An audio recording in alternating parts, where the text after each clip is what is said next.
Nadie acudió al aeropuerto de Kabul para despedir a los últimos soldados soviéticos que salían de Afganistán.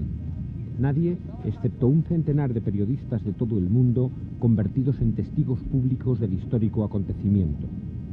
Ni un solo funcionario afgano se personó a dar las gracias por los servicios prestados al cabo de más de 9 años de sostén militar a los sucesivos gobiernos que el régimen prosoviético ha tenido. Ni tan siquiera hubo una representación de la embajada soviética en Kabul, excepto el agregado de prensa, cuya misión no era otra, naturalmente, que atender a los corresponsales extranjeros.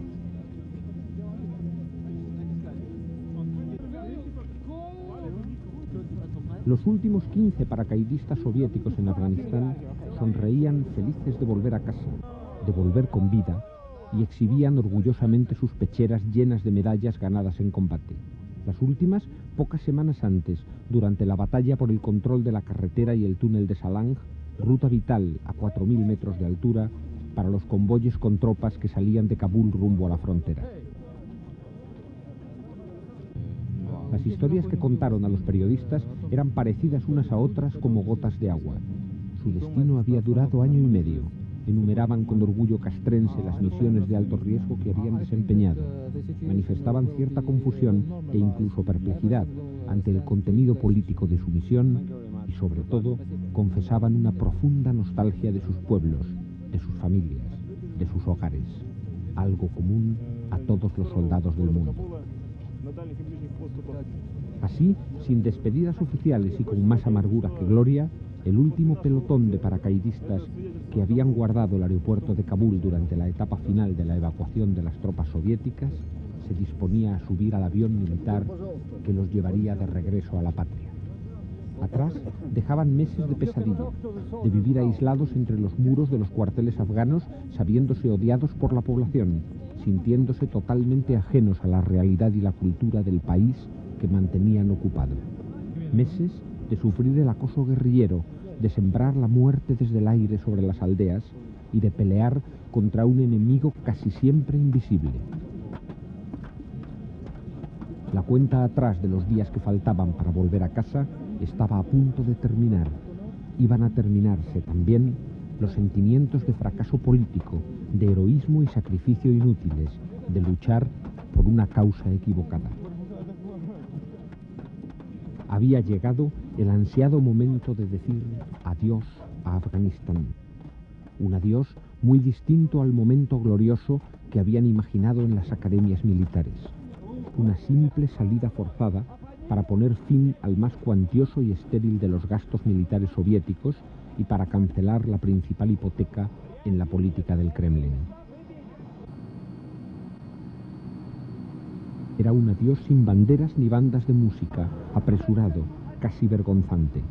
Pero aún así, los soldados sonreían a las cámaras y se despedían con la emoción brillando en los ojos.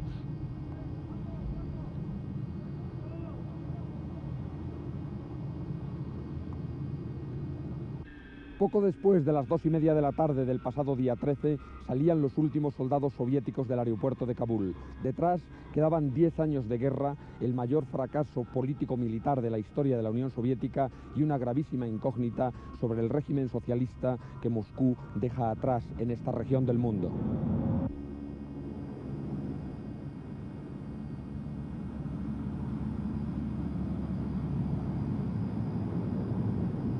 La guerrilla islámica debió decirse aquello de que a enemigo que escapa puente de plata,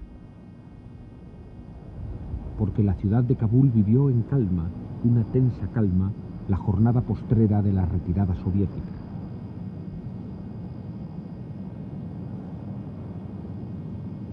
Y el último avión militar soviético despegó extremando las precauciones entre una intensa lluvia de bolas de magnesio incandescente para despistar a los misiles de los mujahidines que se orientan por el calor desprendido por sus objetivos.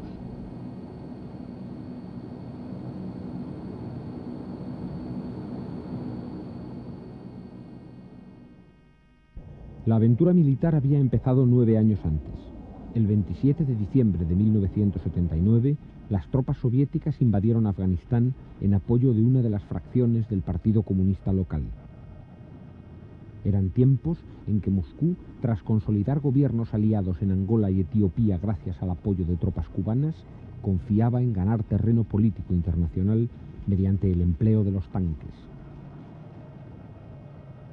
Pero Afganistán demostraría lo arriesgado del recurso a las armas como medio de exportar revoluciones. La resistencia popular ante las medidas reformistas del gobierno prosoviético, que pretendía transformar una sociedad medieval islámica, generó la aparición de grupos guerrilleros.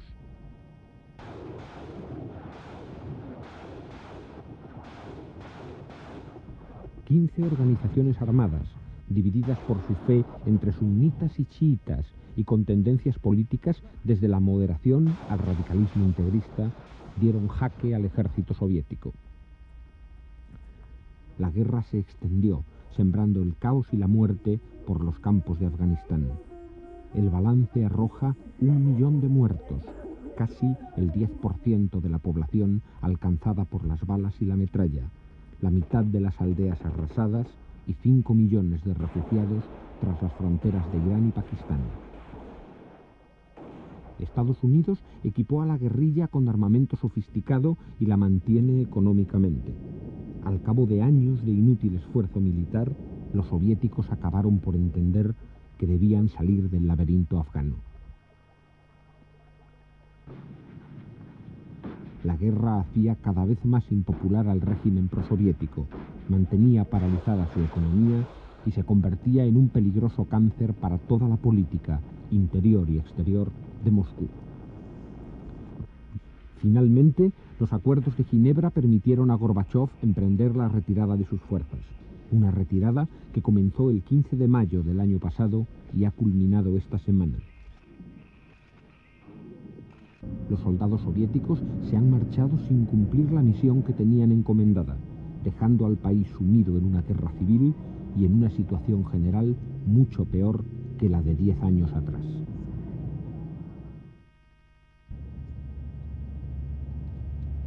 El último esfuerzo de la ayuda soviética al régimen de Kabul consistió en un largo puente aéreo mediante el cual le proporcionó el armamento y los víveres imprescindibles para asegurar su supervivencia frente al acoso guerrillero. Pero los militares afganos, obsesionados con llenar los polvorines y las despensas de sus cuarteles, descuidaron las reservas destinadas a la población civil. Y ante la amenaza política que representaba la penuria alimentaria en una ciudad cercada, Moscú decidió incrementar sus envíos de harina, carne y conservas. La duda estaba en saber si el tráfico aéreo podría mantenerse después de la partida de las tropas soviéticas, porque la llegada del relevo afgano a las pistas de aterrizaje no resultaba precisamente tranquilizadora. Así, durante los últimos días de presencia militar soviética, una treintena de gigantescos aviones Antonov 76 transportó miles de toneladas de víveres con que paliar las necesidades de la capital afgana. Finalmente, al mismo tiempo que terminaba la evacuación de sus tropas, Moscú ordenaba cesar la danza de aviones de carga sobre el cielo de Kabul, cerrando su puente aéreo con Tashkent.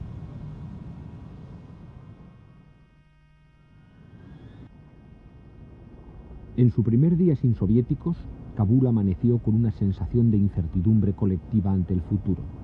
La ciudad se sabe cercada, vigilada por los guerrilleros mujahidines desde el cinturón de montañas que la rodea. El invierno está resultando especialmente riguroso, y el frío, cuando no se encuentra una gota de combustible para combatirlo, acentúa los efectos de la escasez. La guerrilla sabe que las penurias de la población de Kabul constituyen una baza política decisiva y obstaculiza el paso de convoyes, tratando de provocar la asfixia de la capital afgana y alentando la inseguridad y el descontento de sus habitantes.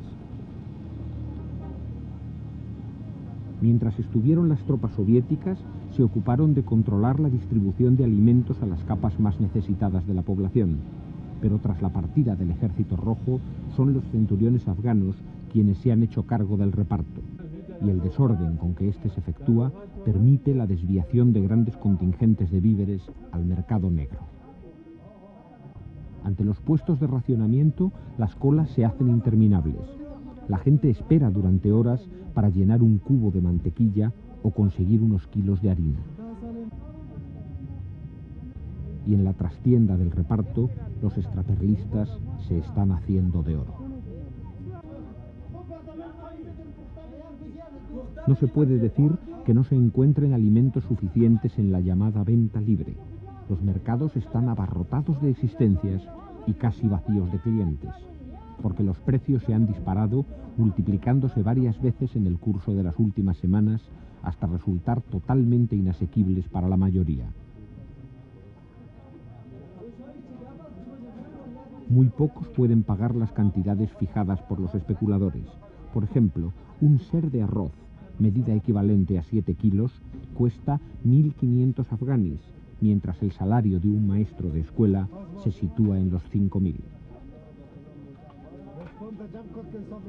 Los huevos, la fruta, la carne de vacuno se han convertido en objetos de lujo al alcance tan solo de los altos funcionarios o de los propios comerciantes enriquecidos en el río revuelto de la guerra.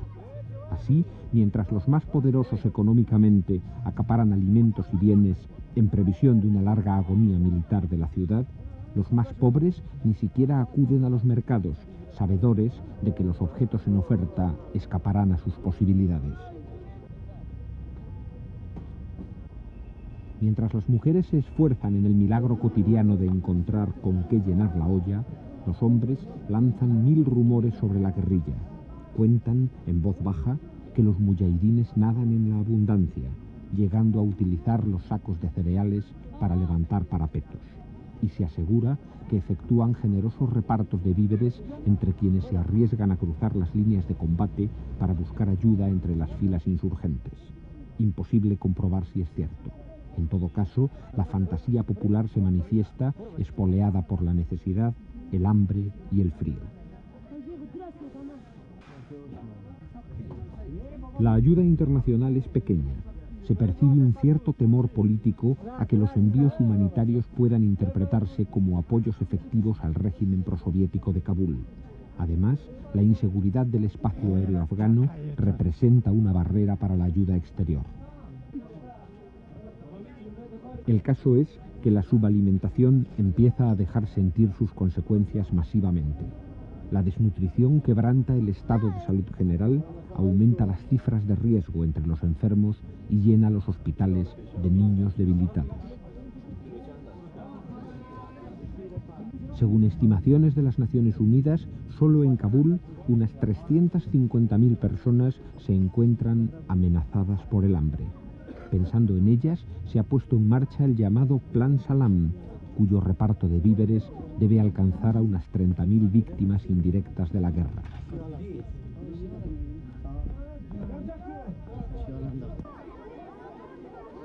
Ante los hospitales de Kabul, donde la UNICEF efectúa sus repartos de alimentos, se representa el dramático espectáculo de la lucha por la vida. Cientos de mujeres pugnan por cruzar una puerta tras la cual se encuentra la limosna internacional que representa unos días de supervivencia para sus hijos. Aguardan desde horas antes y finalmente pelean a empujones con la urgencia de saber que unas bocas hambrientas esperan su regreso a casa.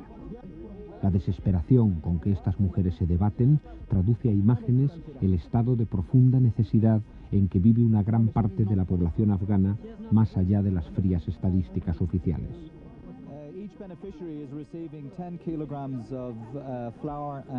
El doctor Vincent O'Reilly, director del Children Fund de la UNICEF, nos explicaba que cada destinatario de la ayuda recibe un saco con 10 kilos de harina y una lata de leche en polvo. La selección de los beneficiarios se hace en las clínicas de maternidad, primando a las mujeres embarazadas y a las madres de niños más pequeños. Conscientes de la enorme corrupción que existe en el país, la ONU y la UNICEF se esfuerzan por mantener un absoluto control en la selección de personas y en la distribución de los alimentos. Cumplida la mínima burocracia de la comprobación y sellado de los documentos acreditativos, las mujeres recogen los escasos bienes de la ayuda internacional. Ante este dramático ejemplo de la realidad afgana, se entiende el escaso entusiasmo que los mensajes optimistas del gobierno de Najibullah despiertan entre las gentes de Kabul. Mohamed Nabi Amani, portavoz del gobierno, insistió en la denominada política de reconciliación nacional que el régimen de Kabul se esfuerza en desarrollar como única vía capaz de asegurar una solución política al conflicto afgano. Para ello, Najibullah ofrece a la guerrilla islámica entablar negociaciones conducentes a compartir el gobierno. Por otra parte, la liberación de una veintena de presos iraníes constituye un gesto de buena voluntad por parte de Kabul hacia Teherán. Najibullah pretende mostrar su disposición al entendimiento con el régimen de Jomeini, que ampara a los sectores más radicales del islamismo chiita alzado en armas. La celebración de la Shura, o Asamblea de los Grupos Guerrilleros en Pakistán, ha vuelto a poner de relieve las profundas divisiones entre la oposición al gobierno prosoviético de Kabul. Y aunque las divisiones religiosas y políticas de la guerrilla benefician a Najibullah, a más largo plazo representan un factor desestabilizador para cualquier futuro negociado en Afganistán. El caso es que la guerra prosigue sin que el diálogo encuentre viabilidad alguna y sin que acaben de solucionarse las rivalidades, incluso tribales, en el seno de los 15 grupos guerrilleros. Para complicar más las cosas, Najibullah compareció días atrás en televisión denunciando unos supuestos planes de agresión militar contra su país por parte de Pakistán.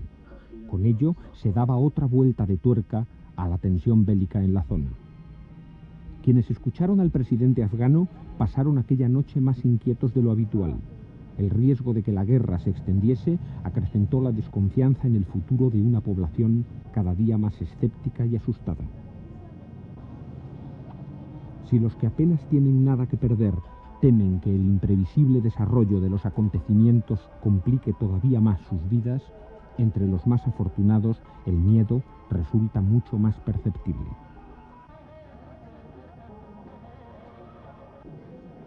La pequeña burguesía comerciante teme la caída de un régimen que no les gusta, aunque hizo posible su surgimiento histórico, pero frente al cual no se perfila una alternativa bien definida.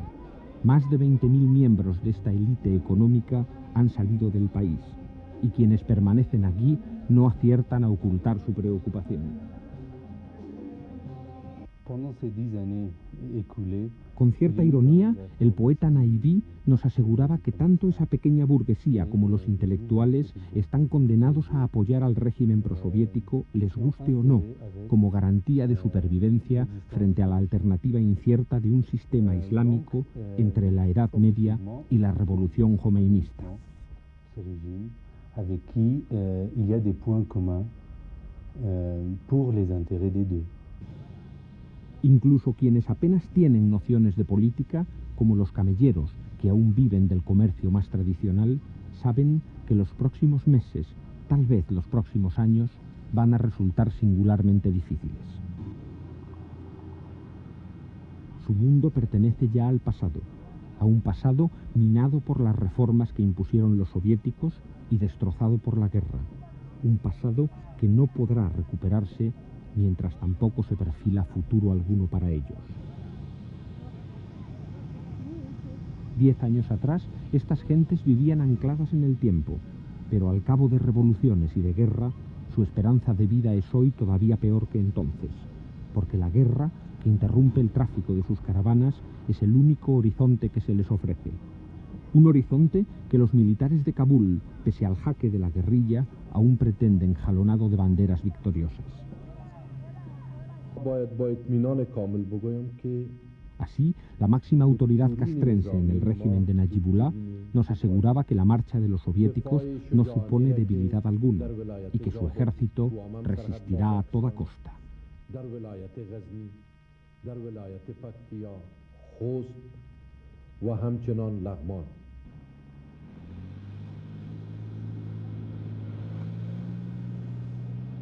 La consigna es resistir, demostrar que el régimen puede defenderse solo, que los centuriones de Najibullah son capaces de mantener sus trincheras sin ceder terreno ante el empuje de las fuerzas insurgentes. Se trata de mostrar firmeza y ganar tiempo, para que la guerrilla se convenza de que no le será fácil conquistar con las armas lo que tal vez podría conseguir en la mesa de negociaciones. 5 cinturones forman la defensa de Kabul con 3.500 hombres cada uno. Desde aquí la artillería castiga las montañas donde se supone que se ocultan los muyahidines que cercan la ciudad. El gobierno de Kabul dispone de 500.000 de hombres armados. 350.000 son los efectivos del ejército y el resto fuerzas policiales y paramilitares. La guerrilla totaliza unos 100.000 hombres divididos en grupos sin coordinación eficaz entre sí, pero que se benefician del terreno y de su mimetismo con la población. Los centuriones afganos, que no lograron derrotar a la guerrilla cuando contaban con el apoyo de las tropas soviéticas, saben que menos podrán hacerlo ahora que se han quedado solos, pero confían en que tampoco sus enemigos dispongan de capacidad militar para imponerse en el combate. Hasta ahora, la guerrilla mantiene cercadas las principales ciudades del país, pero no ha conseguido apoderarse de ninguna capital de provincia, porque una cosa es cortar las comunicaciones por carretera y otra bien distinta, lanzarse al asalto de un núcleo urbano fuertemente defendido. Hoy por hoy, una victoria puramente militar parece fuera del alcance de ambos bandos. Por su parte, la población de Kabul parece haberse acostumbrado a convivir con la muerte. Aunque la guerrilla ha prometido no intentar el asalto de Kabul para evitar un baño de sangre, las gentes miran con recelo el constante vaivén de tanques, los desplazamientos de tropas y el ballet de los helicópteros sobre sus cabezas.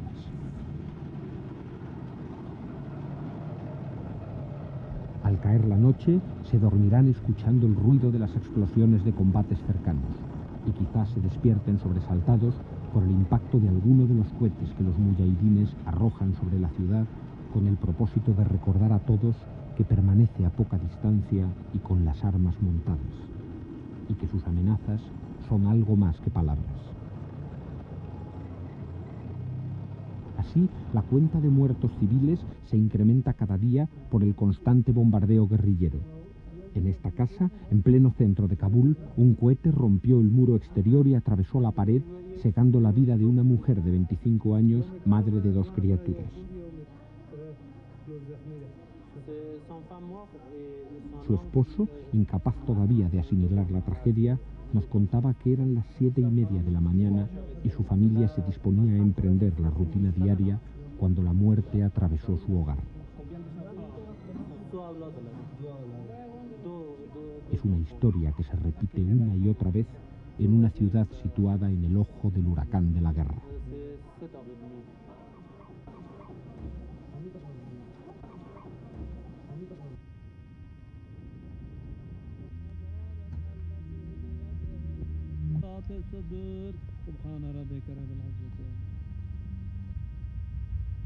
Hace años que los cementerios como este no paran de crecer.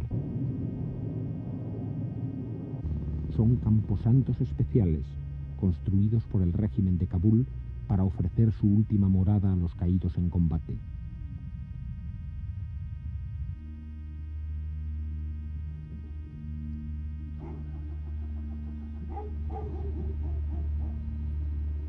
Bajo las banderas, oficiales y soldados del ejército afgano se mezclan con los cuadros civiles del gobierno en cementerios para mártires de la causa.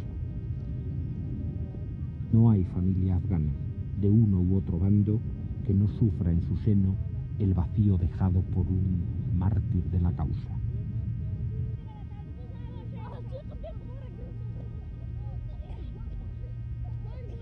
Entretanto, sobre las aguas heladas de un estanque, los niños de Kabul juegan y ríen, ajenos al conflicto fratricida de sus mayores. Su alegría natural parece una muestra de la obstinación de la vida frente al caos y la destrucción de la guerra.